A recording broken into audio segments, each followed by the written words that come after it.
안녕하세요. 세무법인 청년들의 정필규 세무사입니다. 최근에 경제가 되게 어려워지면서 물가도 이제 많이 올랐죠. 근데 또 우리 임금은 잘 오르지 않는단 말이죠. 이런 상황에서 추가적으로 수입을 조금 더 늘려볼 수 있지 않을까? 이런 고민 하시는 분들 많단 말이에요. 그래서 생각하는 게 이제 투잡인 거거든요. 겸업이죠. 이런 투잡 생각하시는 분들 위해서 오늘 내용 준비했으니까 한번 잘 들어봐 주시기 바랍니다. 첫 번째로 겸업은 해도 될까라는 거예요. 제가 결론적으로 말씀드리자면요, 겸업은 해도 돼요. 기본적으로 우리는 헌법에서 직업 선택의 자유를 두고 있어요. 그리고 두 번째로는 특정 법률에서 겸업을 해도 안 된다라는 금지 조항을 두고 있지는 않아요. 다만 이제 예외적으로 국회의원이나 공무원들 같은 경우에는 공무원법 같은 거에서 겸업을 금지하고 있기는 해요. 이러한 경우를 하더라도 이 부분에 대해서 허가를 받으면 겸업이 가능해요. 사기업에서 보면 법률로 제한할 근거가 없어요. 다만 겸업을 해도 될까 안 해도 될까 고민하게 하는 근거는 뭐냐면 근로계약과 사교인 거죠. 그렇다면은 회사에서는 왜 법에서도 막을 수 없는 거를 사교로 두거나 근로계약에 넣어가지고 일을 막는 걸까요? 회사 입장에서 생각해 보면 그런 부분이 문제가 될 수가 있어요. 겸업으로 인해서 회사 업무를 하는데 지장을 주거나 하는 부분들인 거죠. 자, 한번 제가 예를 들어 볼게요. A 회사에서 근무를 하고 있어요. 열심히 돈을 차곡차곡 모아가지고 상가를 하나 사가지고 임대 수입이 발생해요. 부동산 임대업도 하고 근로소득도 있는 겸업을 하는 사람이거든요. 이런 임대업 하시는 분들이 회사에서 징계받거나 해고된 사례가 있을까요? 없죠. 근데 반대로 이런 걸 한번 예를 들어 볼게요. 9시부터 6시까지 근무를 하고 나서 퇴근하고 나서 밤에 대리운전 할 수도 있잖아요. 그럼 밤에 이제 대리운전 하다 보면은 잠을 많이 이제 못 자실 수 있죠. 잠을 많이 못 잔 상태로 출근해요. 그러면은 너무 졸리니까 화장실 간다고 하고서 거기서 1시간 30분 막 이렇게 자는 경우도 있고, 또는 뭐 3시까지 일 끝내주세요 그리고 보고해주세요 라고 했는데 너무 피곤해가지고 효율이 떨어지다 보니까 막 5시에 해준다거나,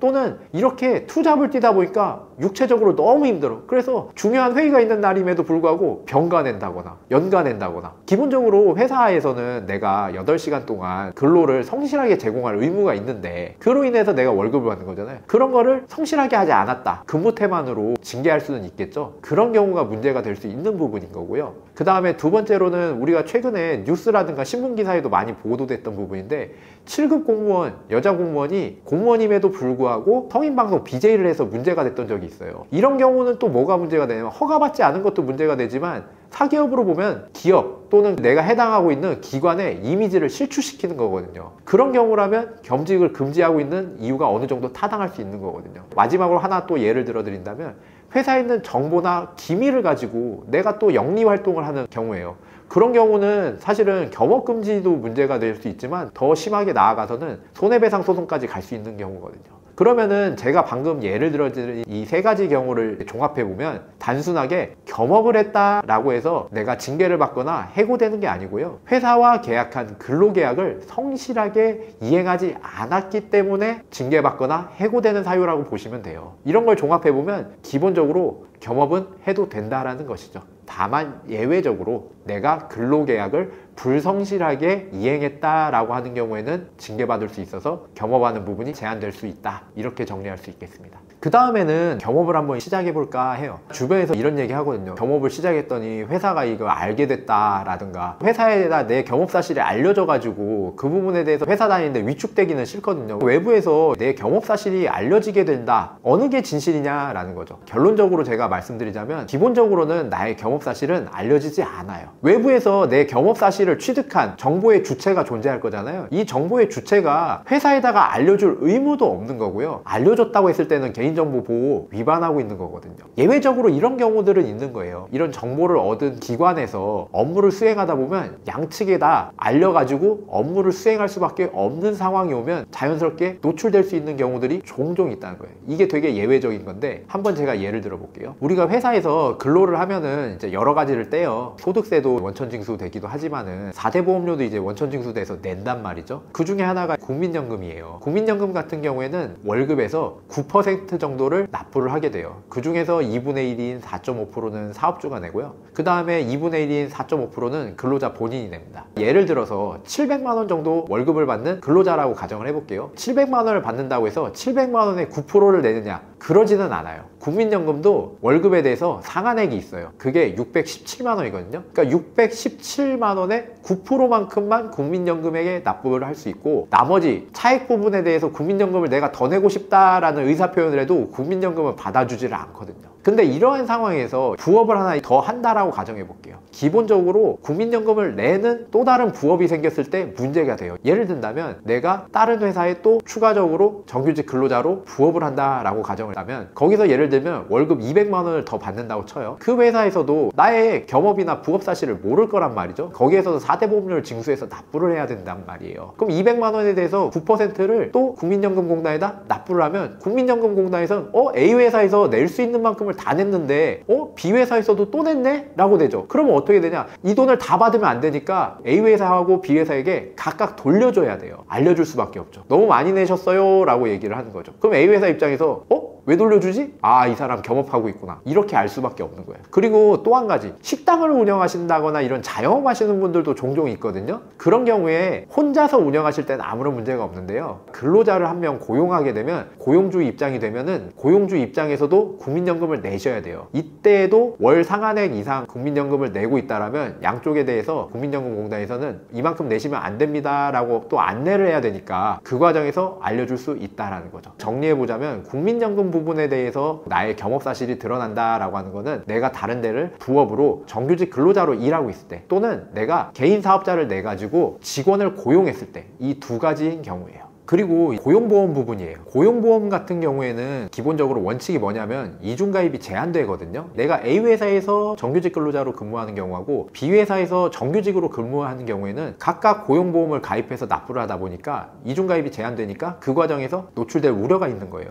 그러면은 내가 일하다 보면 쿠팡 같은 데서 단기간 일용근로자로 이제 가입하는 경우도 있는데 그 경우는 어떻게 되죠? 라고 했을 때, 내가 정규직 근로자이고 단기간인 일용근로자로 이렇게 각각 근무했을 때는 정규직 근로자 가입이 우선인 거거든요. 그럼 일용근로자 쪽에서 취소를 하게 되니까 내가 당초에 근무하던 회사에 알려질 일은 없는 거예요. 배달하시는 경우에는 특수한 이제 업종으로 따로 별도로 구별하거든요. 이때는 예외적으로 고용보험이 특수직하고 내가 정규직으로 하는 상용근로자 두 군데에서 각각 가입이 허용돼요. 그렇기 때문에 고용보험공단에서 이중가입했어요 라고 굳이 알려줄 필요가 없게 되는 거죠. 내가 정규직 근로자이고 또 다른 데서 정규직 근로자로 했을 때 이때 마찬가지로 알려줄 수 있는 위험이 있다, 이 정도가 되는 거고요. 지금 제가 말씀드린 경우에는 공단에서 직접적으로 이런 가입 사실, 내가 다른 데서 겸업했다라는 사실을 직접적으로 이제 알려줄 수 있는 경우에 해당하는 경우고, 간접적으로 노출될 수 있는 경우들도 있어요. 건강보험료 관련인데요, 건강보험료도 내가 받은 급여의 일정 %만큼 건강보험료로 지급을 한단 말이죠. 내가 얻는 근로소득 외에 다른 소득이 있는데, 다른 소득이 2천만 원을 넘는 경우에는 2천만 원 초과분에 대해서는 추가로 건강보험료를 납부하도록 되어 있어요. 자, 그렇다면 이게 언제 노출되냐라고 하면, 직장 다녀보면 연말정산 하시잖아요. 공제라는 거 많이 받잖아요. 뭐 신용카드 사용했을 때 신용카드 공제도 받고, 가족이 있으면 인적공제도 받고 그러잖아요. 건강보험료 낸 부분도 공제받거든요. 근데 여기서 건강보험료가 간접적으로 드러나는 거예요. 무슨 얘기냐 하냐면, 이해하기 쉽게 10%로 가정해 볼게요. 내가 1년 동안 1억 원의 급여를 받았는데 건강보험료 10%를 뗀다라고 가정을 하면 1,000만 원의 건강보험료를 냈다라고 할 수 있잖아요. 근데 내가 다른 소득이 있어서 건강보험료를 200만 원 더 냈다. 이러면은 연말정산 때 건강보험료 낸 게 1,200만 원이 되죠. 그럼 회사 입장에서 우리가 건보료를 떼서 대신 납부한 게 1,000만 원인데 이 근로자는 1,200만 원이네? 정확하게는 겸업하고 있다라는 사실이 드러나기보다는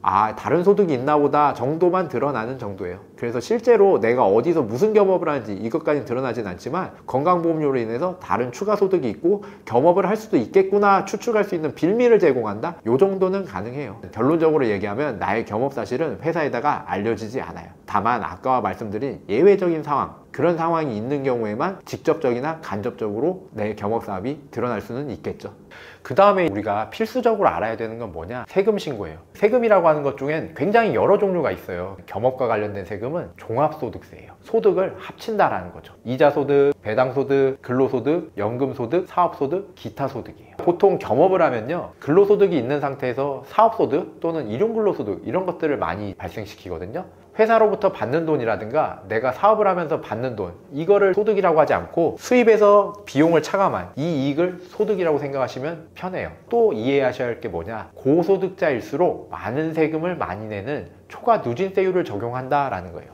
예를 들어서 소득이 1,400만 원까지 번 사람, 세율이 6% 세율을 적용받거든요. 100만 원을 벌었을 때 6만 원의 세금을 낸다라는 거예요. 그 다음 구간에서는 1,400만 원이 넘어가고 5천만 원 구간까지는 15%의 세율을 적용받거든요. 똑같은 100만 원의 소득을 벌었어도 15만 원을 세금으로 낸다는 거예요. 같은 방향으로 최대 종합소득세율은 45%까지 내거든요. 100만 원을 벌었는데 종합소득세로 45만 원을 내야 한다라는 거예요. 겸업을 해서 부업 수입을 올렸는데 이게 얼마 안 되는데도 불구하고 세금을 생각보다 많이 내네 라는 느낌을 받을 수 있는 게 이 세율 구간 차이 때문에 발생할 수 있다라는 거예요. 그러면 실제 사례를 한번 가지고 제가 설명드려 볼게요. 우리가 회사에서 일단 기본적으로 근로소득이 있는 상태에서 사업소득이 있을 거잖아요. 내가 총급여, 1년 동안 받은 총급여가 6,500만 원이라고 가정해 볼게요. 사업처럼 실제적으로 직접적인 비용이 나가진 않지만 법에서 어느 정도 인정해주는 비용 같은 것들이 있거든요. 그 중에 하나가 이제 근로소득공제고, 기본공제나 인적공제 같은 것들, 이런 것들은 가정에서 빼다 보면 6,500만 원에서 근로소득공제 1,300만 원 빼고 거기에 대한 인적공제라든가 이제 각종 공제 200만 원 있다고 가정을 해볼게요. 그러면은 과세표준 5천만 원이 나오거든요. 이때 말하는 과세표준이 세금을 내는 표준이라는 거예요. 이 과세표준이 5천만 원이면 우리가 5천만 원 세율 어떻게 된다고 했어요? 15%로 적용받는다고 했잖아요. 1,400만 원까지는 6% 적용받고 그 이후에 초과한 금액은 15%까지 적용받아서 그 산식에 따르면 우리가 소득세는 624만 원을 내야 될 소득세가 되는 거예요. 여기서 추가로 이제 사업소득이 발생했다라는 거죠. 우리가 겸업에서 이제 발생시키는 추가 사업소득인 거잖아요.